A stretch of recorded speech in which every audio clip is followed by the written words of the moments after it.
একজন মাঝি আর একজন পণ্ডিত মশাই দুইজন নৌকা বহে যাচ্ছে আপনার এই যমুনা নদীতে।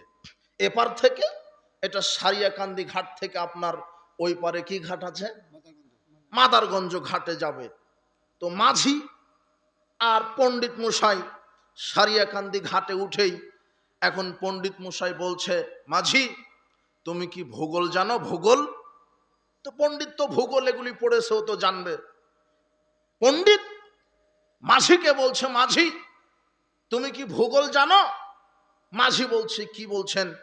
ভূগোল আমরা কিভাবে খাবো? এটা তো বড় লোকদের খাবার, এটা আমরা দেখিও না খাইও নি, ভূগোল আমরা খাই না, আমরা গরিব মানুষ। তখন পণ্ডিত মশাই বলছে, বেকুব, ভূগোল কেউ খায় নাকি? ভূগোল তো পাঠ করার জিনিস, অধ্যয়ন করার জিনিস, এলেম জানার জিনিস, তো ওই আমরা তো এটা বিদ্যা জানি না।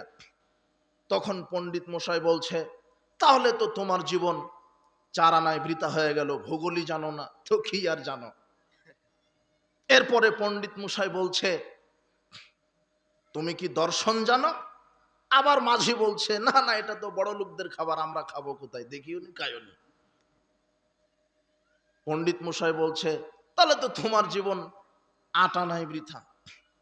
এরপরে পণ্ডিত মশাই বলছে, মাঝি তুমি কি ইতিহাস জানো? তখন মাঝি বলছে, এইবার একটু মিলেছে, আমরা ছোটবেলাতে শীতকালে বাপের সাথে আমরা পাতিহাঁস খেয়েছি, ইতিহাস খাইনি। আর রাজহাঁস তো ওটা দেখাই যায় না, হঠাৎ কোনোদিন খাওয়া হয়, কিন্তু শীতকালে বাপের সাথে পাতিহাঁস খেয়েছি।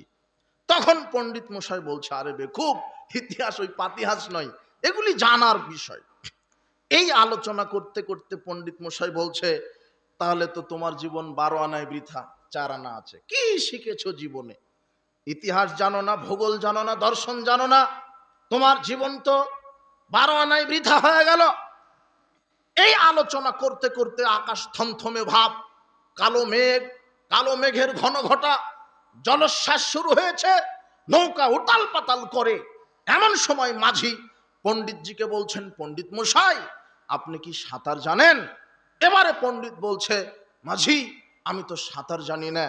এইবারে মাঝি বলছে, আশ্চর্য কথা, আমি নয় ইতিহাস রাজহাঁস পাতিহাঁস না জানার কারণে আমার 12 আনা বৃথা, 4 আনা তো আছে, কিন্তু এখন যদি নৌকা ডুবে যায় আপনার জীবন তো 16 আনাই বৃথা।